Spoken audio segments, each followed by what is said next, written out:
එතකොට දැන් ඔබ ඊළඟට කතා කරපු එක තමයි මේ ඉන්දියන් ෆාමකෝපියා එක. ඒකෙදිත් අපිට මේ විදිහට තමයි බලන්න වෙන්නේ.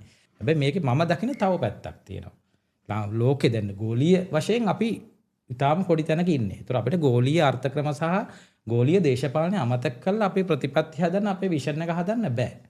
දැන් මේ ලෝකේ ඉකොනොමික්ස් ගත්තම මේ අපි ඒ කියන්නේ GDP එකෙන් ගත්තොත් ඉන්දියාව 4. PPP වල ඒ කියන්නේ purchasing power එකෙන් ගත්තොත් ඉන්දියාව 3. එතකොට ඇමරිකාව චීන ඉන්දියාව තමයි මේ රටේ මේ ලෝකේ 3 වෙනි ආර්ථිකය. අපිට කවදාවත් ඉන්දියාවත් එක්ක හැප්පිලා මේක යන්න බෑ. එතකොට දැන් මේක තමයි අතර වෙලා තියෙන්නේ. කියන්නේ අපි මේක ASCII හිර වෙනවා. අපිට යම්කිසි අවස්ථාවකදී යම්කිසි ආකාරයකට යටත් වීමක් වෙනවා. හැබැයි ඇයි අපිට දේශපාලන නායකත්වයක් ඇති වෙන්නේ අවශ්‍ය වෙන්නේ? දේශපාලකයා කියන එක්කනට පුළුවන් වෙන්න ඕන මෙන්න මේක තේරුම් අරගෙන උදාහරණයකට මෝදි තමන්ගේ ප්ලෑන් එක ගහනකොට ලංකාවේ ඉන්න ජනාධිපතික අනුර වෙන්න පුළුවන් රනිල් වෙන්න පුළුවන් නැත්නම් වෙන කෙනෙක් වෙන්න පුළුවන්.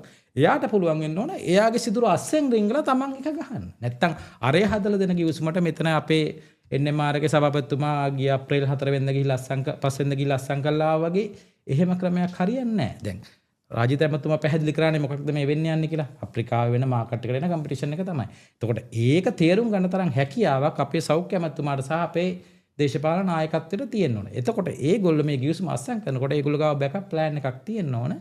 මේක කොහොමද කරන්න කියලා. එතකොට ඉන්දියන් ෆාමකෝපියාවකට බෙහෙත හදද්දී අපි මොනවා හරි විදියට ක්ලූ එකක් මේකට දාගන්න ඕන. අපිට පොඩි සිදුරක් හදාගන්න වෙනවා.